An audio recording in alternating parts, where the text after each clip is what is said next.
Lux presents Hollywood.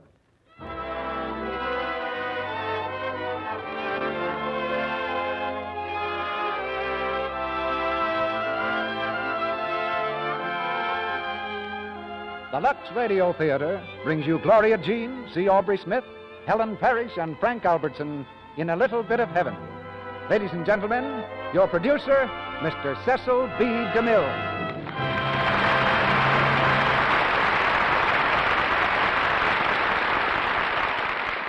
Greetings from Hollywood, ladies and gentlemen. The elderly individual with the scythe is ready to cut another year from under our feet. That makes most of us feel a bit older. But age will give way to youth tomorrow night when the new year is born. So tonight, we get the jump on Father Time because the Lux Radio Theater is bustling with youth.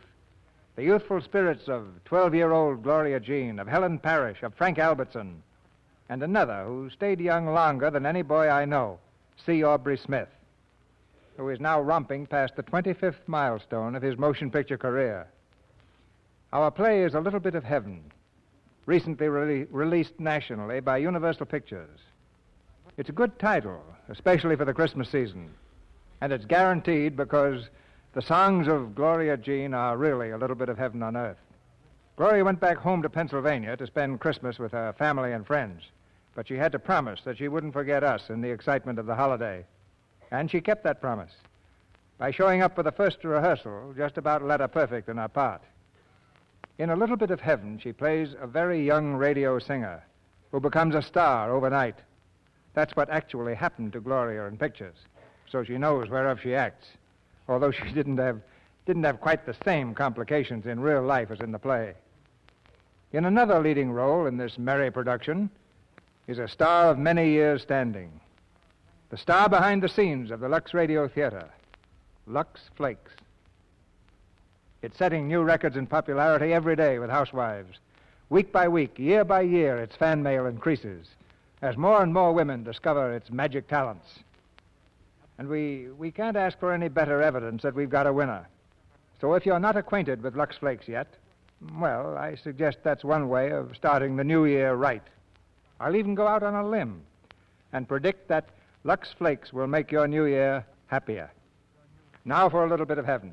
We ring up the curtain on the first act of tonight's play, starring Gloria Jean as Midge, C. Aubrey Smith as Grandpa, Helen Parrish as Janet, and Frank Albertson as Bob.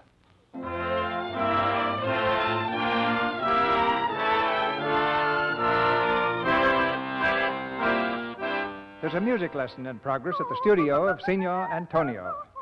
He's the same Signor Antonio, better known as Plain Tony, who runs a spaghetti house on New York's East Side. And the studio is the tiny kitchen of his restaurant. The pupil with the crystal clear voice is Midge Loring, one of the neighborhood kids, a nightingale among the pots and pans.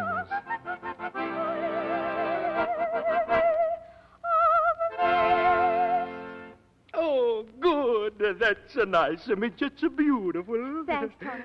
Well, I gotta go now. Goodbye. Goodbye? Hey, what do you mean? You got to take the lesson yet. Oh, I can't, Tony. I've got to go round up all my uncles and tell them about Wednesday. Wednesday? Oh, Wednesdays don't account. Oh, but Tony, it's the surprise party for Mom and Pop. The whole family's going to be there.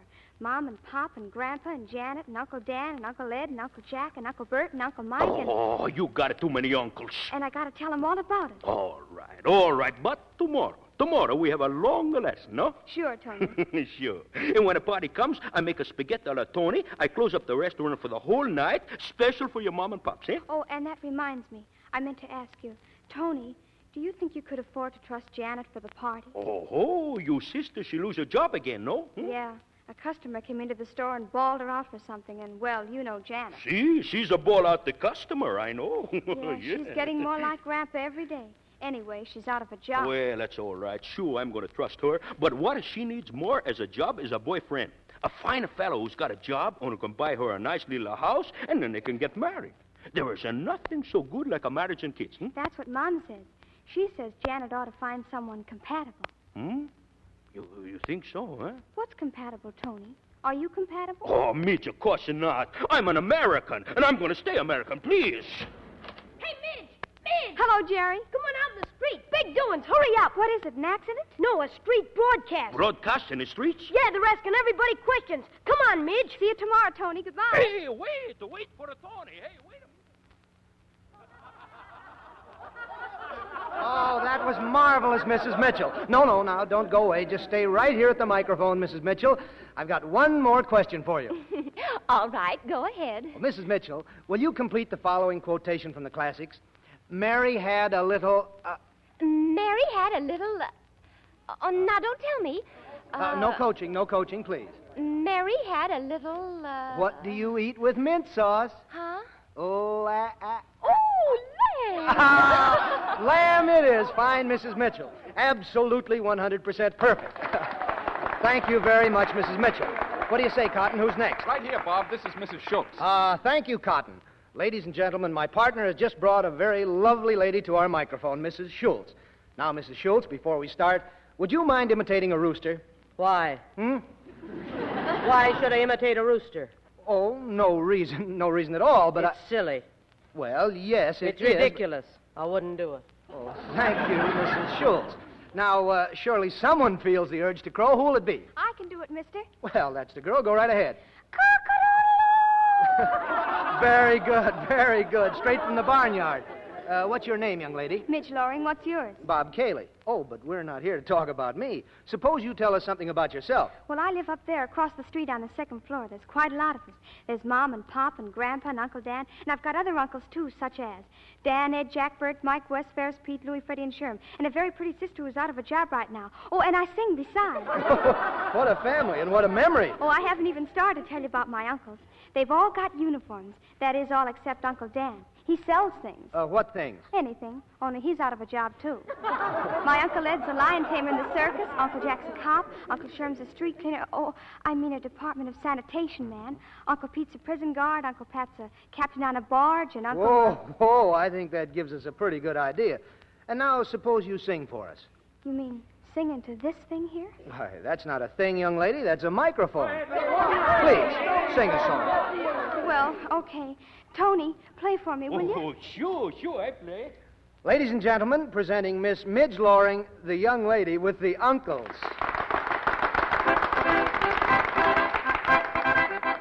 We're marching along with a smile and a song and a cheer loud and clear for the penguins.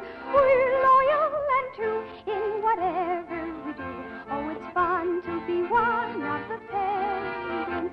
Let us sing la la la on our merry, merry way. Let us sing la la la to a happy holiday.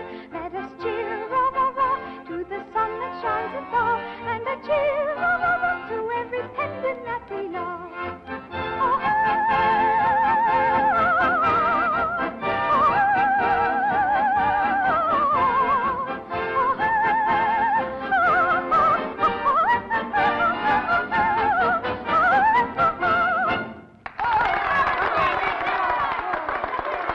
Miss Loring, that was swell. Thank you very much. Well, that's all right, but I've got to go now and see my uncles. Goodbye. Oh, wait a minute. Don't go. Hey, Cotton, grab that girl. She's a sweetheart.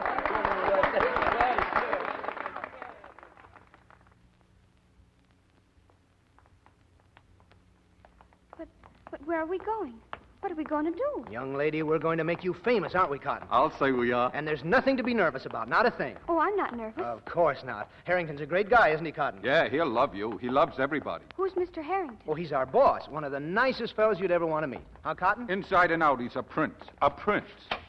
Well, here we are. Hiya, Miss Brown. Hello. Say, is the old walrus busy? Go right in. He's waiting for you. Fine. Now, you folks sit right down here, and I'll get this thing all set. Oh, Bob, don't you think you need me? What for? Kaylee never misses.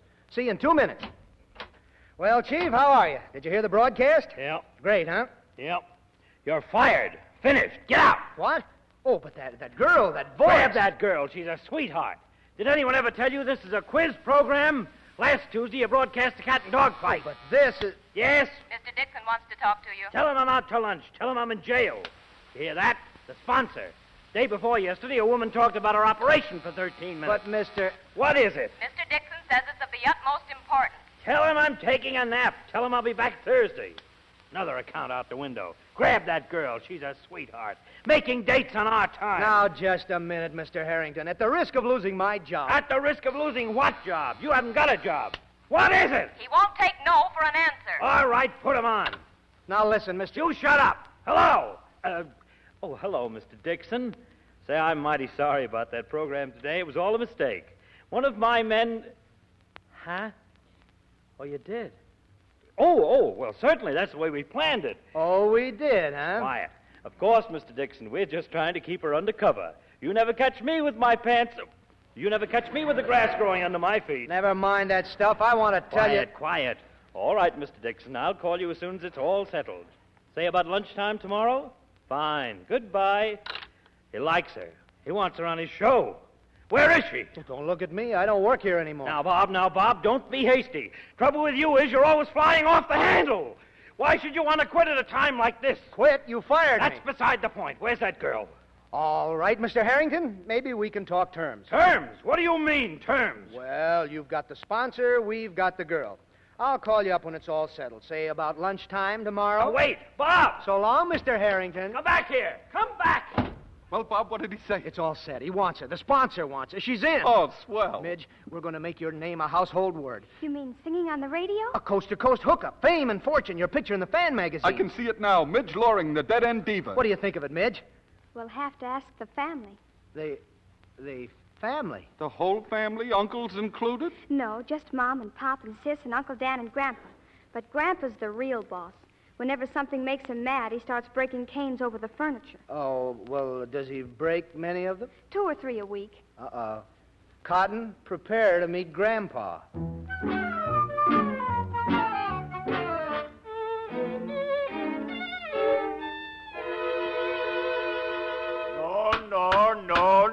No. I've said my granddaughter's not going to do it, and that's all there is to it. But for the love of Jezebel, did a little extra income ever hurt anyone?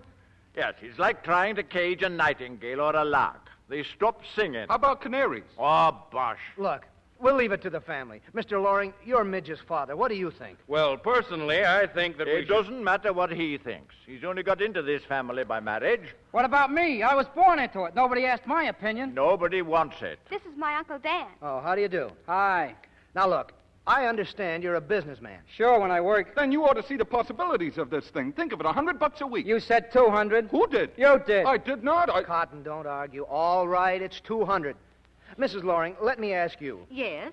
Mrs. Loring, wouldn't you like to have a nice, shiny dishwashing machine? Think of it. You put the dishes in, turn the switch, and relax. It sounds nice to me. Don't you think so, Grandpa? For the last time, as long as I'm head of this family, the answer is no. Well, when can we know definitely? Here, somebody hand these young pups their hats and get them out of here before I lose my temper. I've had all I can stand. Good night. Well, now you've met Grandpa. Yeah. Meeting Grandpa's like shaking hands with a buzzsaw. Well, goodbye, folks. Goodbye. So long, boys. Better luck next time, gentlemen. Yeah, maybe if we... Hello, family. Oh, Janet, come here. Dinner ready, Mom? I brought some of those pickles that Pop likes. Oh, company? Hello. Janet, this is Bob Cayley. Bob, this is Janet, my sister. And this is Cotton Bates. How do you do? Hello. They heard me sing and asked me a lot of questions, and they took me down to the office, and it was all fixed, and now... Hey, now, wait a minute, Midge. What's this all about? It's about me singing on the radio. Why, Midge, that's wonderful. I'll say it is for $300 a week. $300? $300. But I just said... $300. Take it or leave it. Oh, now listen. Forget it, Cotton. $300, okay. We haven't got her anyhow. Well, what happened? Grandpa said no. Oh. He was pretty positive, too. And how? He almost wrecked the jerk. What did he do? He broke his cane. Uh-oh. That sounds bad. Very bad. Janet, you've got to do something. You've got to talk to him. Well, honey, I'll try, but gosh, in this house, man proposes, Grandpa disposes. Look, Miss Loring, I'm not trying to cage larks and nightingales. I'm not a crook and I'm not crazy. I'm just trying to put Midge on the air where she can make a lot of money. Now, do you see anything wrong with that? No, it sounds perfect to me. Well, can't we do something with that old, with Grandpa? I'd like to help, but when he starts breaking canes, I don't know how to approach him. For the love of Jezebel, there must be some way. Look here, Miss Loring, why can't you and I, well, what I mean is, it's been swell meeting you and all that, but I'd like to see you again soon. And while some people don't care for nightclubs, other people often find them very enjoyable. Maybe you Wait could, a minute. Now, what's this all about? Well, I've got 2 tickets for the opening of the Martinique tonight. Can you be ready at 9? Why, I don't know. How about it, family? Yes.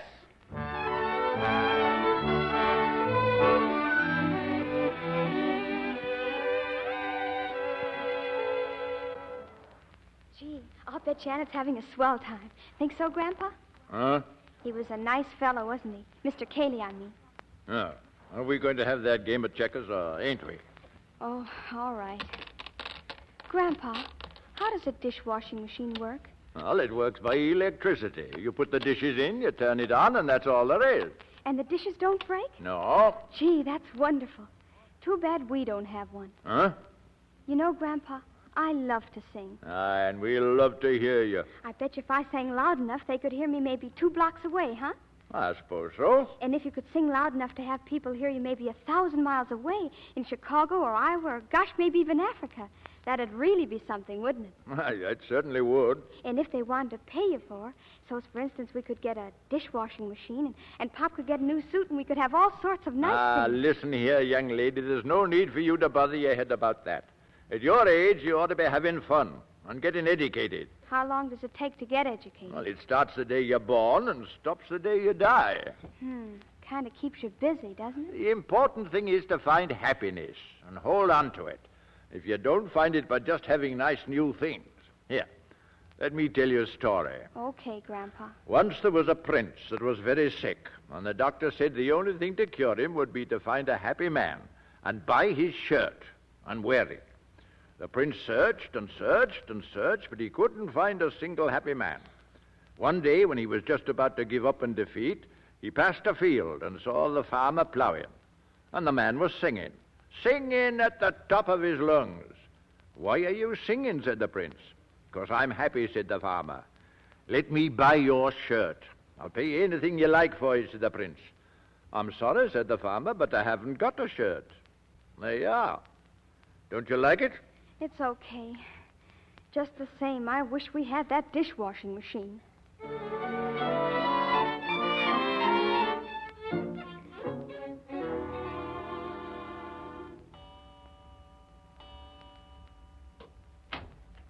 Janet, is that you? Hello, Midge. I didn't mean to wake you up. Oh, that's all right.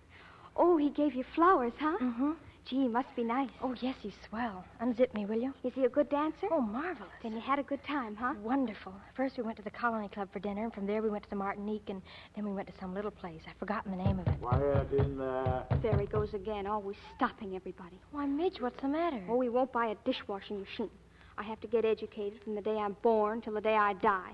I can't sing on the radio just 'cause some old guy out in the field hasn't got a shirt. Oh, darling, don't get so upset about it. Oh, but I want to do it, Janet, more than anything I ever wanted. You really want to? Oh, yes. All right, dear, but don't worry about it now. Go to sleep. I'll talk to Grandpa about it tomorrow. Yeah, maybe one word lead to another. We'll see. Good night. Good night. Oh, Janet. Yes? Would you say offhand like that Mr. Cayley was compatible? Why, yes, I guess so. Why? Oh, nothing. Good night.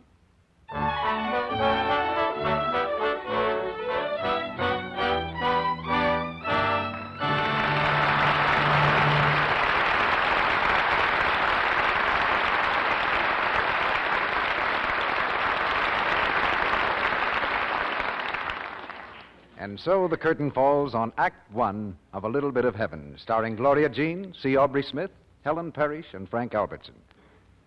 Now for one of our old-time American tunes, played by Lou Silvers and our orchestra.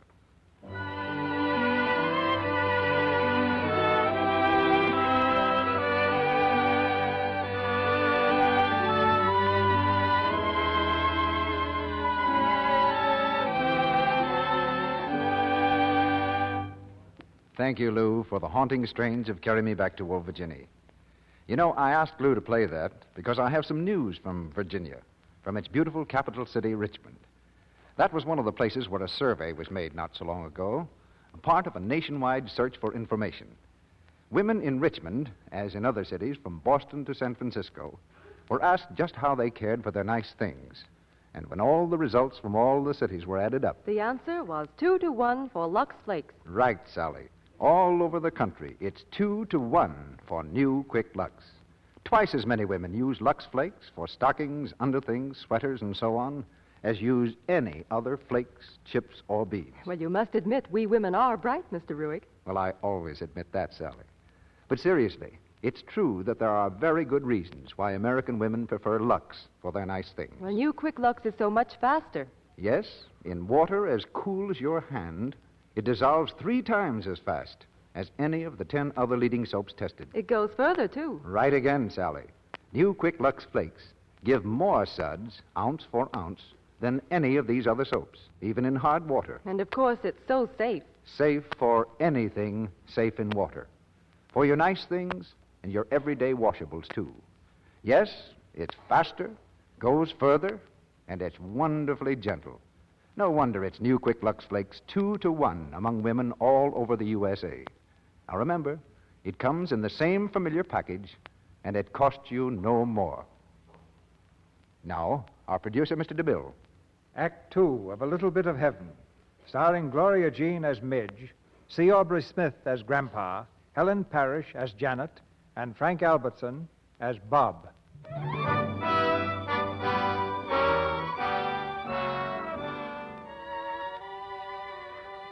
Fame and fortune stood on the Loring threshold, and Grandpa slammed the door. But the family pressure proved too much for him, and Grandpa finally had to give in. Now the family has come to talk terms in Mr. Harrington's office. Copies of the contract have been handed to Midge, Mom, Pop, Janet, and Uncle Dan.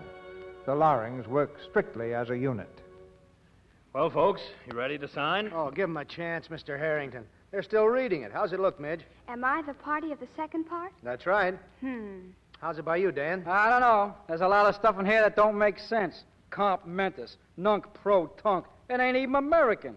It sounds like they're taking my little girl away from me. Oh, no, Mrs. Loring. Say, what's this thing here? What's that, Mr. Loring? It says here that she gets paid on Wednesdays. Why not Saturdays? Well, the checks are made out on Tuesday and delivered on Wednesday. Why? Why not pay her on Saturday? Don't give it a second thought. That clause doesn't mean a thing. If it doesn't mean a thing, why is it in here? Because a contract's a mutual agreement, a promise. Yeah, but it looks to me like the party of the second part is doing all the promising. All our contracts have the same promises. I still don't get this about being paid on Wednesday. Now listen, Easy, Mr. Harrington, easy. Now, believe me, Mr. Loring, there's nothing to worry about. Just sign the contract and we're all set. Now, don't rush me. Don't rush me. Yeah, after all, this is an important step we're taking. Yeah, what's the matter with Saturday? There's nothing the matter with Saturday. But everybody gets paid on Saturday. It looks like a loophole to me. I think we ought to get some legal advice from Uncle Pete. Uncle Pete? Who's he? He's a prison guard. A prison guard?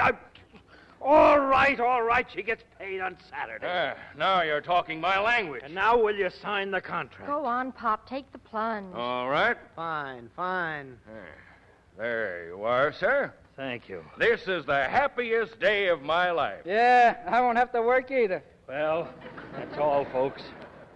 Hope you'll all be very happy. Now, Midge, I'll expect you back at 5 o'clock for rehearsal. 5 o'clock? Oh, but today is Wednesday. I thought we'd settled all that. Mr. Harrington, I don't think you understand. I know I don't. Mom, Pop, will you go outside for a minute? What for? Oh, go ahead, Pop, please. All right. Come on, Mama. Don't sign anything, dear. You see, Mr. Harrington, today's Wednesday. You said that. Well, I'm giving a surprise party for Mom and Pop. Go on. Well, Tony's got everything ready, see? I see. And after all, you wouldn't want me to disappoint all my uncles, would you? Oh, no. What's a rehearsal compared with a lot of uncles? Now you're talking. Yeah, ooh. Thank you, Mr. Harrington.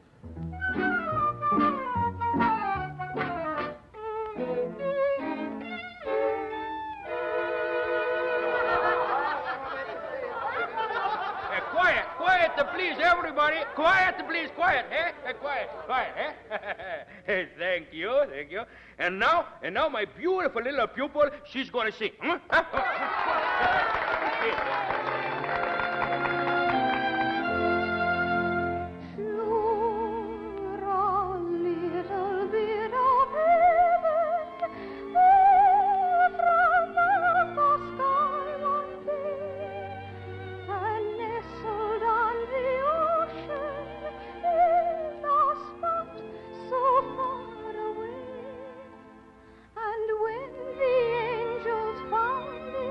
Sure, it looks so sweet.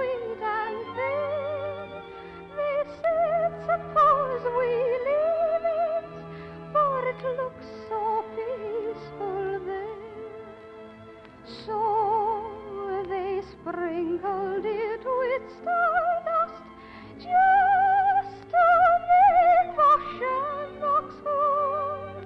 'Tis the only place you'll find them, no matter where you go. Then they dotted it with silver to make its lake so grand. And when they had it finished, sure they called it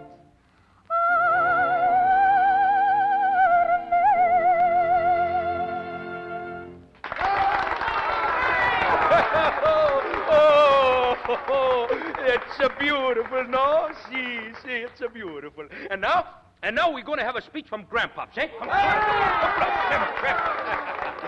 Well, all I want to say is that I think we ought to take time and give thanks that we're all here enjoying the rarest thing in life, happiness.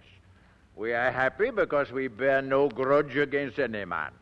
What's his is his, and what's ours is ours.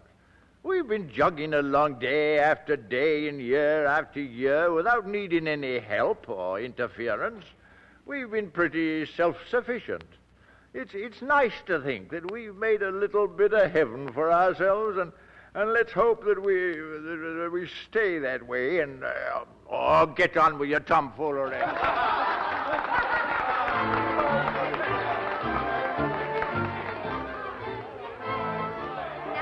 See, Mr. Harrington, who haven't you met yet? Well, I've met so many people. Oh, Uncle Pat. Uncle Pat, this is Mr. Harrington. Hi. How do you do? Uncle Pat's a barge captain. Is that so? That's right. 16 years a seagoing man. One price between Hoboken and Staten Island. And this is Uncle Ed. Hi. How do you do? Uncle Ed works in the circus. Yeah, line taming's my dodge. I take care of Leo the line. One of the finest specimens in the world. Got a head 5 feet around. Very interesting. Very interesting. Oh, and this is my Uncle Pete, the prison guard. Oh, the legal advisor. Hi. Hi. Well, is that all of them? Let's see. Dan, Ed, Bert, Mike, Wes, Francis, Pete, Louie, Freddie, Sherman. What about the one you said was a deep sea diver? Oh, Uncle Walt? Oh, he hasn't come up yet. And this is Uncle Jack. He's a traffic cop. Hi. Hi. Well, I guess that's all. Have a good time, Mr. Harrington. Yeah. Say, Mr. Harrington, I understand you're in the radio dodge. How'd you like to audition the Policeman's Glee Club sometime? Thanks, but if it's all the same No to you... trouble at all. I'll send him up someday. Of course, you know, I can't leave my horse. Oh, that's too bad. Well, Grandpa, I guess between us we arranged a pretty fine family. Aye. They're a bit giddy and mixed up, but you and I, we'll keep our eyes on them, eh? Sure we will.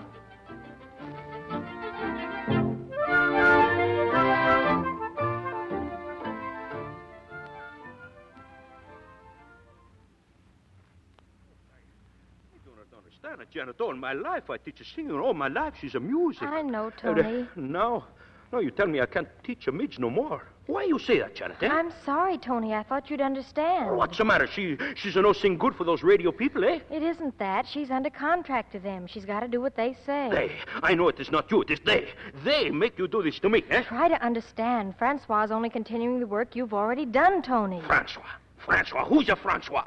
Maybe he's a hear of me, but I never hear of him, eh? Don't feel you've lost her. Midge will come down and see you as often as she can. Coming down? Oh, yes, we're moving. Uptown to a much bigger place. Oh, I see. Nice, swell house now, huh? That's in a contract, too, yes? Huh? Oh, no, it isn't, Tony, but... Hello, Sid. Sorry I'm late, Tony. How about starting with Santa Lucia today? No, Santa Lucia. All right. The arpeggio, legato, and staccato. La, la, la, la, la, la, la. No, stop it, please. Oh, is it as bad as that? It must be because I'm out of breath. Give me another minute. No, it's a no lesson today, Mitch. Oh, I won't be late again, Tony. Honest, I won't. No, it's not it. Tony, Tony, he'll teach you everything he knows. No more left for Tony. What? Oh, no, Tony. That's not so. Sure, it is so. Sure, it's so. From now on, Tony, he's to take a back seat. Oh, no, you can't. Why, I couldn't do anything without you, Tony. Oh, Janet, tell him. Now, look, Midge, singing on the radio is different, and Mr. Harrington is getting you a special teacher. But I don't want a special teacher. I want Tony. What's the matter with you? It's the best thing in the world for you. It's like going from a school to college. Tony, he's a school, and Francois, he's a college. Francois? Who is he? What? You never hear of Francois? Why, everybody knows of Francois. He's a great maestro. You will like him fine, see. And someday he'll make you a great singer. Sure, that's what he do. He make you a bigger star. Tony, he can do nothing for you. Oh, Tony. Young singer scores hit in radio debut. Midge Loring, youngest star in the airwaves. Midge Loring, this month's Blue Ribbon winner. Midge Loring takes country by storm. Midge Loring. Midge Loring. Midge Loring. Midge Loring. And here's a picture, Tony. Midge Loring, radio star, with her sister Janet Loring. And Eric Montague, well-known man around Manhattan. This a fellow around Manhattan. Who's a she? She's a he. All right. Who's a he? I guess he's Janet's gentleman friend. Oh. She's a pretty good-looking fella, no? No. I think I don't like her myself. Gee, I hope Midge ain't got a gentleman friend, too. No. Well, she ain't been around lately. Well, you see, Midge, she's a bigger star. Stars cannot visit the Earth all the time because the stars got plenty to do. Got to work hard so she can keep on shining. Tony, where are you? It's Midge. It's a Midge. Hello, Jerry. Oh. Hello. Gee, I'm glad to see you. Oh, I am glad for to see you. Oh, come on, Mitch, darling. Sit down. Oh, my goodness. How's everything, eh? Hunky-dory. The folks sent their love. What's new around here? Oh, everything's the same. Jimmy Buckley busted his tooth. He tried to open a walnut. Hey, you know Mrs. Mitchell? She's a fight with her husband. Each one don't talk to the other one, and he's a very happy. Listen, I came back to tell you I'm having a big New Year's Eve party Tuesday, and you're all invited. It's at our place. A bigger party at your place? Yes, will you come? Oh, sure. Oh, that's swell. Well, I gotta go now. I still got a lot of uncles to contact. Goodbye, Tony. Goodbye. I'll help you contact him. All right. So long, Tony, and don't forget. New Year's Eve, I want to be there. Goodbye. Goodbye. Gee, that's a nice hat you got there, Midge. I'm glad you like it. Janet helped me pick it out. You haven't got a new boyfriend, too, have you? Of course not. What do you mean, two? Well, Janet's got one. I seen his picture in the paper. Oh, Ricky? He just sort of hangs around educating the family. You know, walk like this, talk like that, eat like this. Oh, one of those. Yeah, but he's not compatible like Bob. Then what's she doing with him? Well, she just goes out with him when Bob's busy. You know how it is. You sure you haven't got another boyfriend? Why, Jerry, I'm cross my heart sure. Gee, that's swell. You know what? I got a raise. And the 10th Avenue Delivery Boys Association's elected me president. Golly, Jerry, you're really going places. But then I always had a feeling you'd be president. You did? I sure did. Oh, Midge. Oh, gee. Gosh.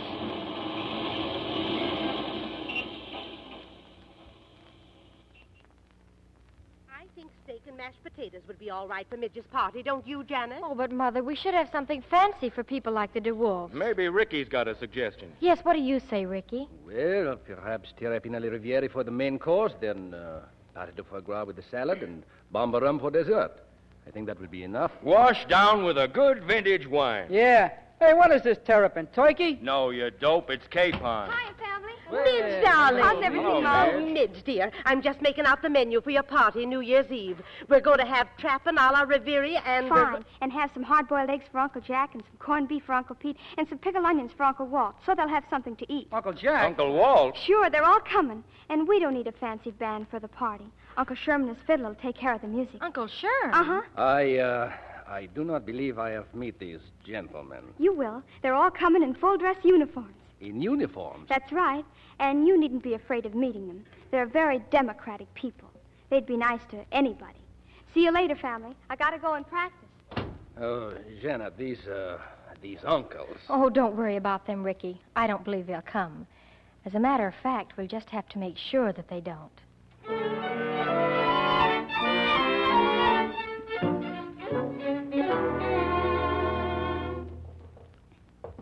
Hey, Midge, hurry it up. We're on the air in 2 minutes. Hello, Bob. Hello, Cotton. Hiya, Midge. Shake it up, honey. How do you like my dress? Oh, swell. Great. I got a special for the party tonight. Don't forget, you're coming home with me, both of you. Oh, the party. Well, I'm sorry, Midge, but it looks as if Cotton and I won't be able to go. You see, well, you remember Cotton. I don't know what you're talking about. Well, anyway, we can't come, Midge. Oh, but you can't not come. You gotta come. Everybody's expecting you. Yes, but... What's the matter, Bob? You never come around the house anymore? Are you mad at someone? No, it's just that... 10 seconds, Bob. Okay. You ready, Midge? Yes, but you better be waiting for me after that broadcast, or Gramp will take his cane to you. Okay. Now watch it. Good evening, ladies and gentlemen. We'd like you to meet Miss Midge Loring.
They're probably all here already. Midge, are you sure we're expected at this party? Yeah, how's about it? Oh, don't be silly. Come on. Boy, what a mob. Hand your derby to the butler, Cotton. We're getting high class around here. Hello, darling. Happy New Year. Oh, Happy New Year, Janet. Well, hello, Janet. Long time no see. Why, Bob, this is a pleasant surprise. Surprise? Hey, Midge, what goes? Hello, Cotton. Happy New Year. Oh, thanks. Come on in and meet everybody. Wait a minute. Janet, where is everybody? Why, everybody's here, dear. Well, greetings, my little nightingale. How's it, kid? Hello, Uncle Dan. Say, where's Uncle Pat and Uncle Sherm? Happy New Year, Midge. Hello, Mom. Where's Tony and Uncle Ed and everybody? Why didn't they come? Well, Midge, quite a gathering you've got here, eh? Hello, Grandpa. Have you seen Uncle Pete and Sherm and Tony and everybody? Not yet. Well, what's the matter? Don't ask me. Midge, dear, they're not coming. Not coming. Why not? Well, you see, Janet told them that... Told them what? I told him this wasn't exactly a family party and that we'd... Not a family party. Oh, but Janet, this is New Year's. How can I have a New Year's party without my uncle? But, darlings, we're having a lovely party. Oh, everyone's having a swell time. You see, darling, we'd already invited these other people. Oh, so there's no room for the family, eh? I didn't mean that. I told them we'd have them some other time. Some other time. And I rigged myself up on a stiff collar for this. I'm going up and go to bed. So am I. Good night, everybody. Midge, dear. Now, wait, Midge. Hey, Bob, what do you say? Yeah, let's go to some nice low-class joint. Too many stuffed shirts around here. We don't fit in. Good night, Janet. Is that supposed to break my heart? Look at her, Cotton. Same eyes, same nose, same face. But it just isn't the same girl. If that's your idea of being funny... My idea is that it's just too bad that Midge's uncles can't come to her own party. And my idea is that it's just too bad you can't mind your own business. And my idea is to get out before blood is drawn. Well, what are you waiting for? Haven't you said enough? No, for the love of Jezebel. If anybody'd ever told me that you would go high-hat... Have you finished? Yeah, that's all I have to say to you, now or ever. That just suits me fine. Well, I'm glad you're pleased. I'm delighted. Goodbye. Goodbye.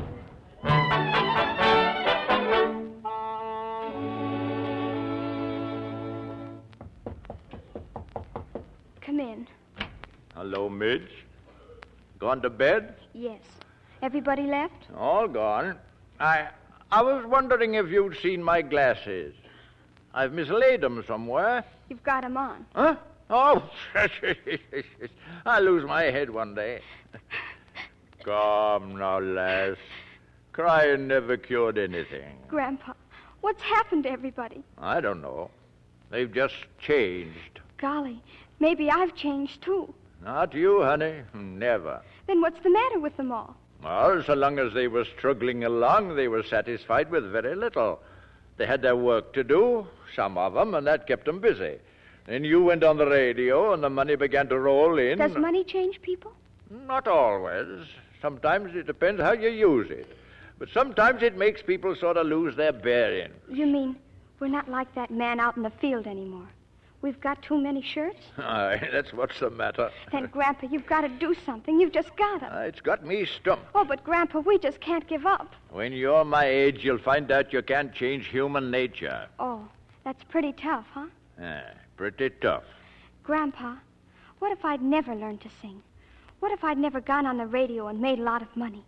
What if I lost my voice all of a sudden? Well, I suppose we'd be back where we were. And a lot happier. Uh-huh. What'd you say? Oh, nothing. Just, uh-huh.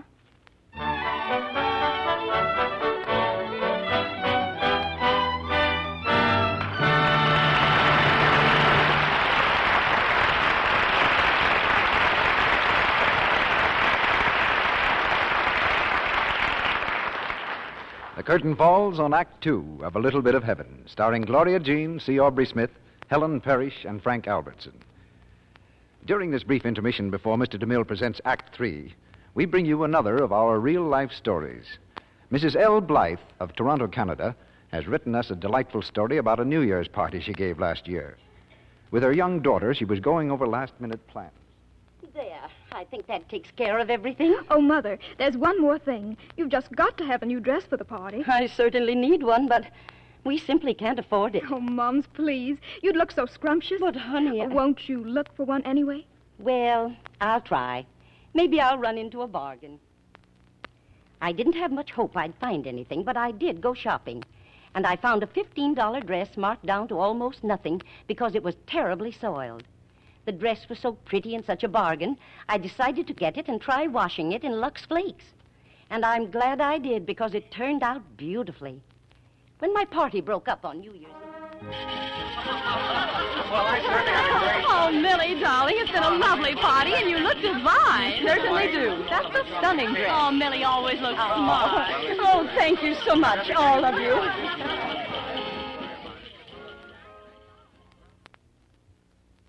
Well, naturally, that made me very happy. Just think, I had a lovely new dress, and I saved many dollars, thanks to Lux Flakes.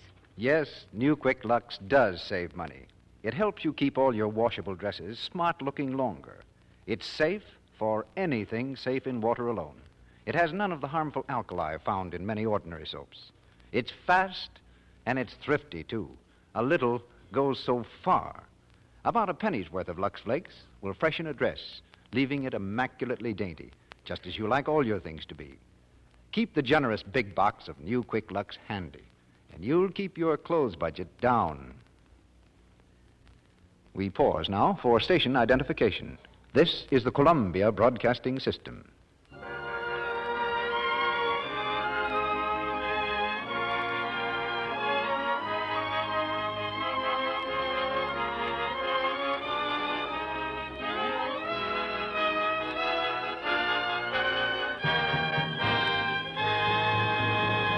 The curtain rises on the third act of A Little Bit of Heaven.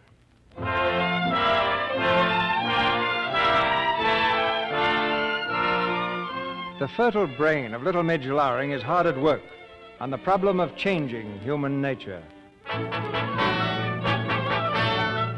At the studio, a few hours before the broadcast, there's a rehearsal in progress. The musical conductor nods at Midge for her cue.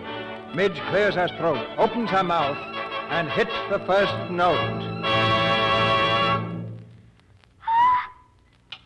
What's the matter, Midge? I don't know. Try that note again, please.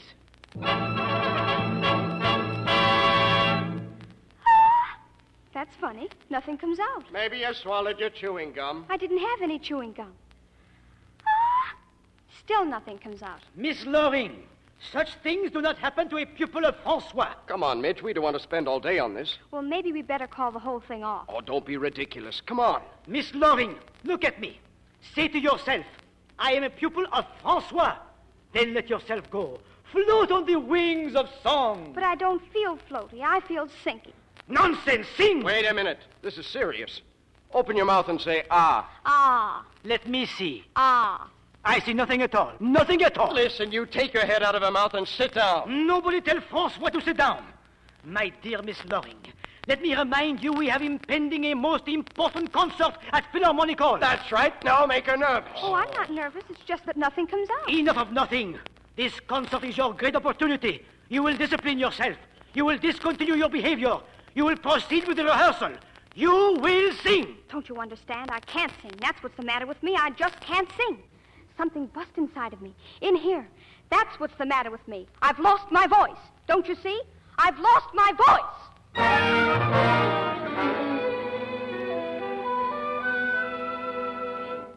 Just keep that ice bag around your throat, darling. What happened, Midge?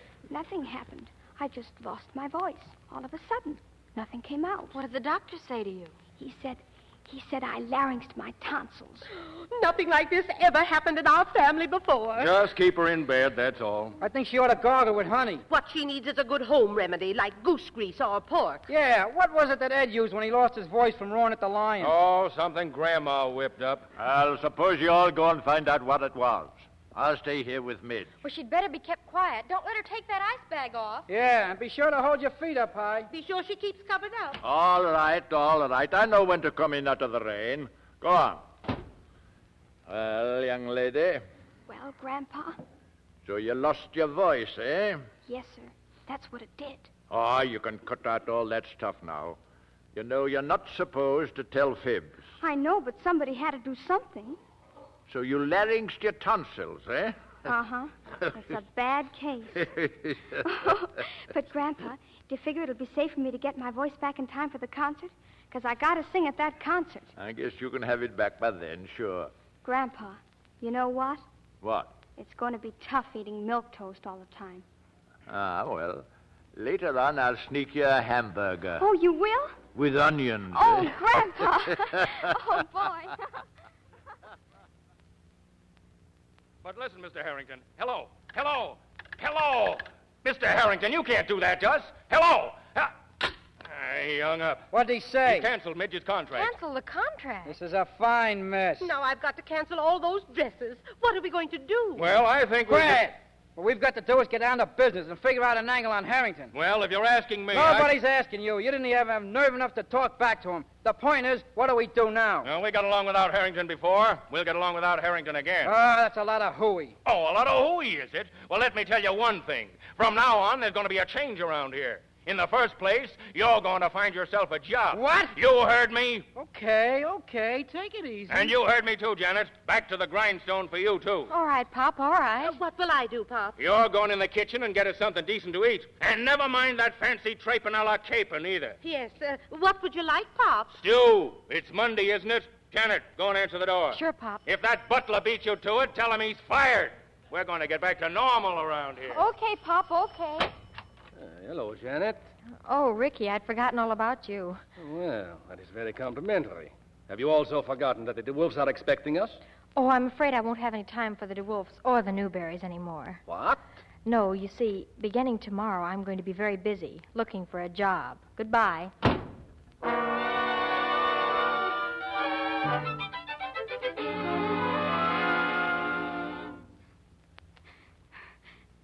And I had to make believe I lost my voice. And I lost my chance to sing at the concert, too. They're going to get Madame Lipitsky. Oh, Midge, don't cry. Please don't cry. Here, have some nice spaghetti, eh? No, thanks, Tony. I never thought that somebody else would sing in place of me at that concert. Oh, that Lupitsky, she's not a somebody. She's a cow. She looks like a cow. She sings like a cow. Tony knows. He's a hearer. Moo, moo, moo, moo, moo, moo, moo, moo. If I don't sing at that concert, Tony, I'll just die. Oh, Midge, you not to talk like that. Nobody can do this to Tony's a pupil. Well, they're doing it. You grandpop. Why he's a going to take his cane and make a swoosh at Mr. Herring, eh? Pop's got the cane now. Mr. Harrington won't even talk to him. He won't even yell at him. He just won't let me sing. Well, hell, somebody's got to see Mr. Herring. Somebody's got to tell him he's making a fool of himself. Somebody's got... hey! What? Somebody! That's me!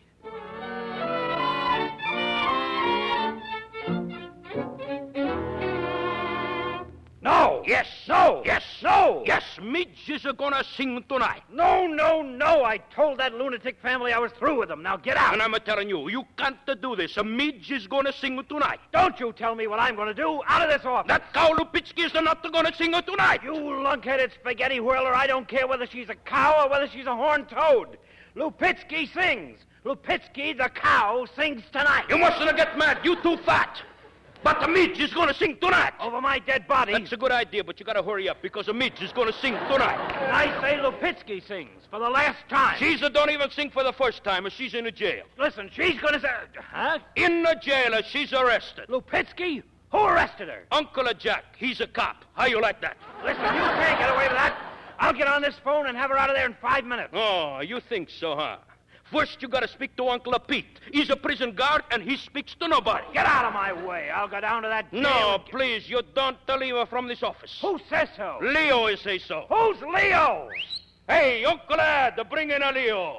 Hiya, Mr. Harrington. Help! Help! Help! You see? Midge is gonna sing tonight.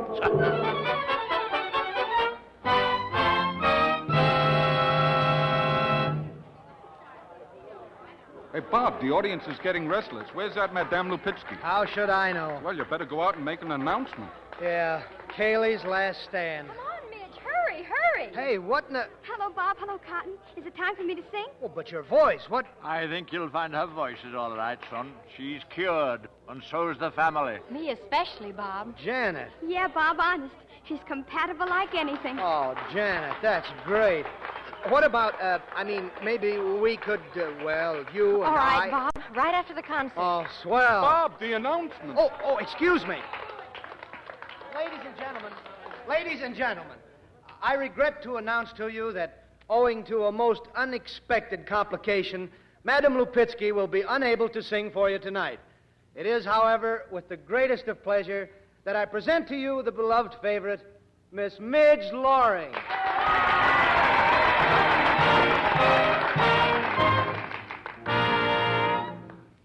If I were only a swallow over the hills and the hollow, I'd fly to a summery sky.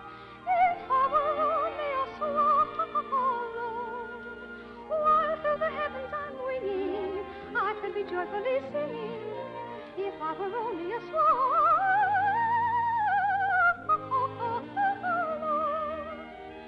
But now, alas, just a maiden man, not a bird, so I cannot fly. Like a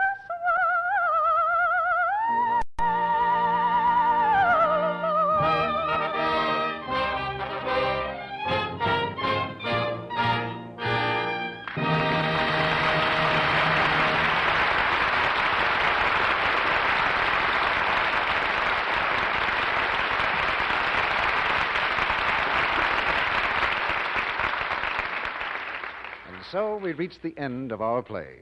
Gloria Jean, C. Aubrey Smith, Helen Parrish, and Frank Albertson will be back for a curtain call in just a moment. Meanwhile, let's listen in on a party. Dora and John have asked some friends in for an evening of bridge. The game has been going on for some time now, and so has Dora. And I was saying to John just the other night, you know... What, dear? Take my hand off the table so we can start the bidding. Oh, John, I wish you wouldn't call attention to my hands like that. Oh, you mean the cards. Oh, I see, yes. Well, why don't you bid if you're in such a hurry? Oh, you're waiting for me to bid. But, dear, you know I always pass the first time. Why, John, hold my hand so you can't see it. Oh, now, really, I know my hands are all red and chapped, but that's because I wash dishes every day. And after all, they're your dishes I wash, and I don't see why you have to be so mean about it. Oh, you mean hold my cards so you can't see them.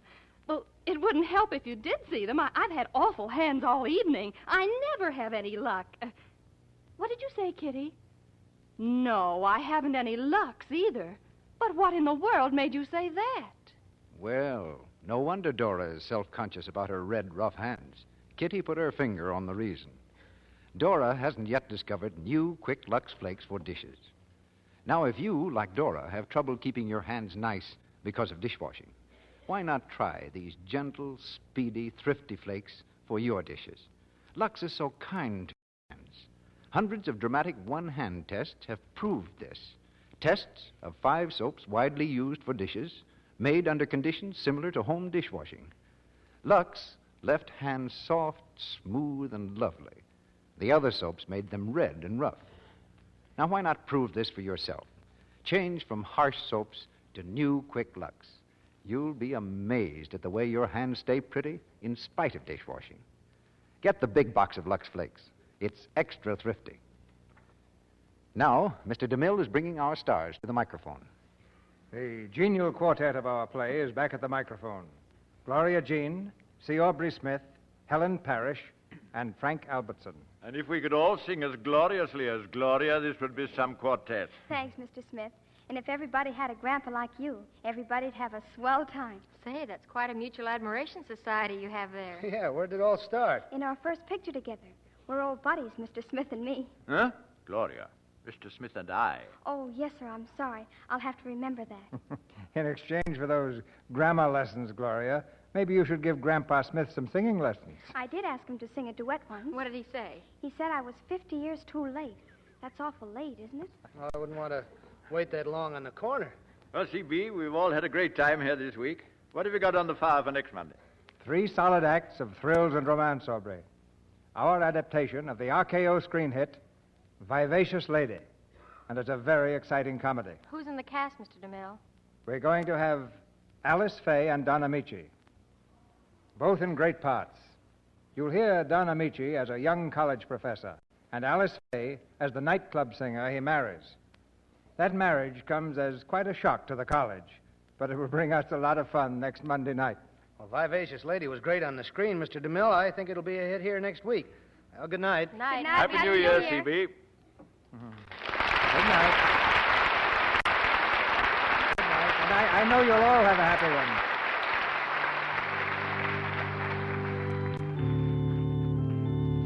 one. Tomorrow is the tag of the old year. The day we put the final entry in the ledger of 1940 and strike a balance, for better, for worse. It's essentially a day for looking back. But ever since man began to mark off days on the calendar, New Year's Day has been one for looking ahead. And on this New Year's Day, all true Americans are facing the future as one united people, with a confidence that makes them sure, a courage that makes them strong, and a faith that makes them great. So I give you a New Year's toast to America. God bless her. And a happy New Year to all her sons and daughters. A year of health, prosperity, good fellowship, and strength.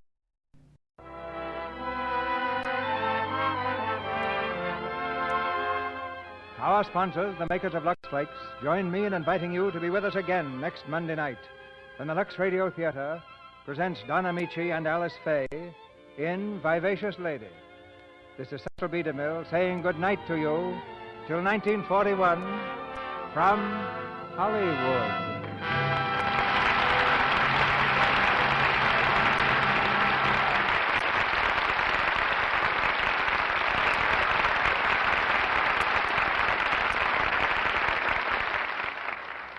Gloria Jean is currently being seen in the Universal picture, A Little Bit of Heaven. C. Aubrey Smith will soon be seen in Metro Goldwyn Mayer's Maisie Was a Lady. Helen Parrish's forthcoming picture is 6 Lessons from Madame Lazanga at Universal. Frank Albertson will appear in the Universal picture, The Mysterious Dr. R. Heard in tonight's play were Lou Merrill as Tony, Arthur Q. Bryan as Harrington, Verna Felton as Mom, Charles Seal as Pop, Alan Wood as Dan, Edwin Max as Cotton, Tristram Coffin as Ricky, Bobby Winkler as Jerry, Stanley Farrar as orchestra conductor, Ralph Sedan as Francois, Warren Ash as Uncle Ed, and Dwayne Thompson as Mrs. Mitchell. Our music is directed by Louis Silvers, and your announcer has been Melville Ruick.